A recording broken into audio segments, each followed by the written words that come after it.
जय श्री कृष्णा। आइए सुनते हैं छठ व्रत पे सूर्य देव की पूजा का क्या है महत्व एवं इनका महात्म्य। हिंदू धर्म में छठ पूजा का बहुत महत्व है।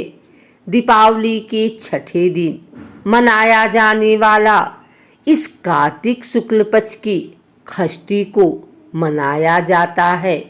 छठ महापर्व पर छठी मैया की पूजा के साथ सूर्य उपासना भी विधान है।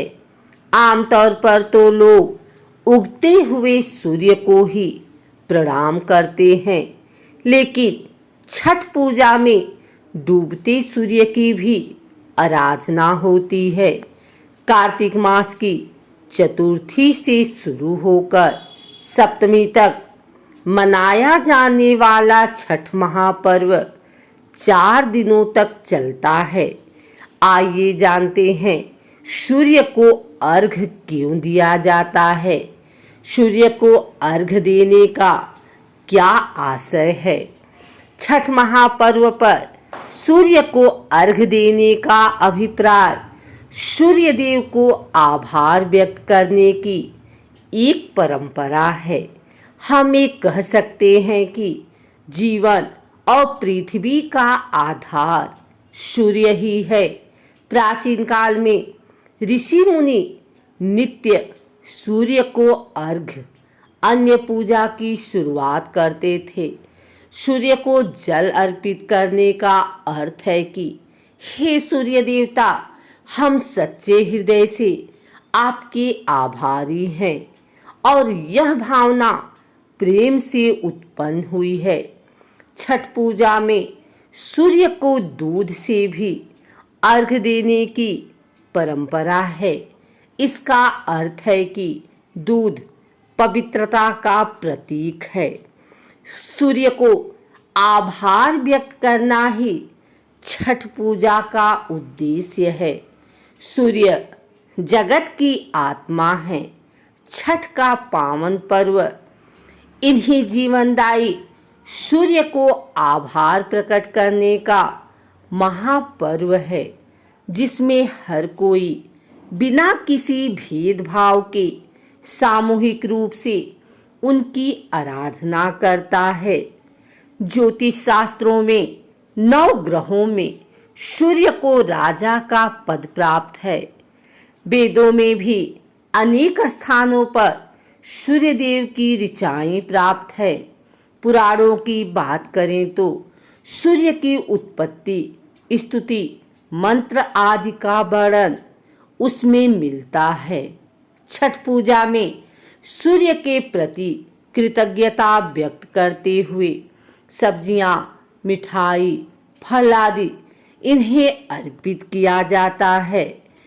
वैज्ञानिक मान्यता है कि शरीर में विटामिन डी पूरा करने के लिए सूर्य आवश्यक है। सुबह और शाम के समय सूर्य के दर्शन करने से शरीर को सूर्य की ऊर्जा प्राप्त होती है।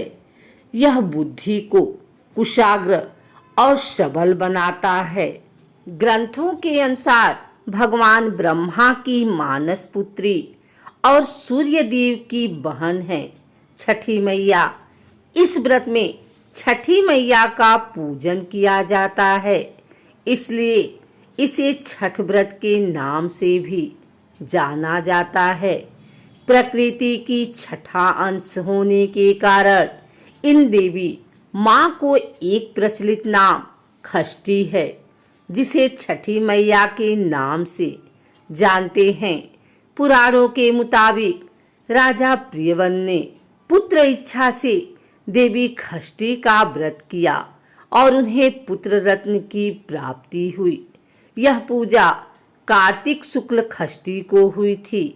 तब से छठ के त्योहार के रूप में मनाने और व्रत करने की परंपरा चल पड़ी।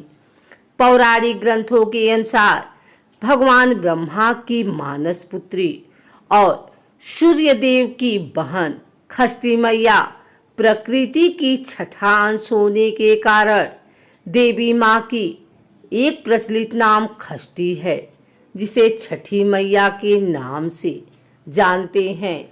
पुराणों के अनुसार लंका पर विजय पाने के बाद राम राज्य स्थापना के दिन कार्तिक शुक्ल खष्टी को छठ व्रत किया श्री राम, और सप्तमी शाम को सूर्योदय के वक्त उन्होंने पूजा की। सूर्यपुत्र कर्ण प्रतिदिन घंटों कमर तक पानी में खड़े होकर सूर्य को अर्घ देते थे। महाभारत काल में सूर्यपुत्र कर्ण ने भी छठ माता की पूजा की थी। मान्यता है कि इसी व्रत से उन्हें कई शक्तियां प्राप्त हुई। कथाओं के अनुसार जब पांडव अपना सारा राजपाट जुए में हार गए, तब द्रौपदी ने छठ व्रत रखा था। इसके बाद पांडवों को छठी मैया के आशीर्वाद से उनका राज वापस मिल गया। सूर्यदेव और छठी मैया का संबंध भाई बहन का है, इसलिए छठ के मौके पर सूर्य की आराधना फलदायी मानी गई है।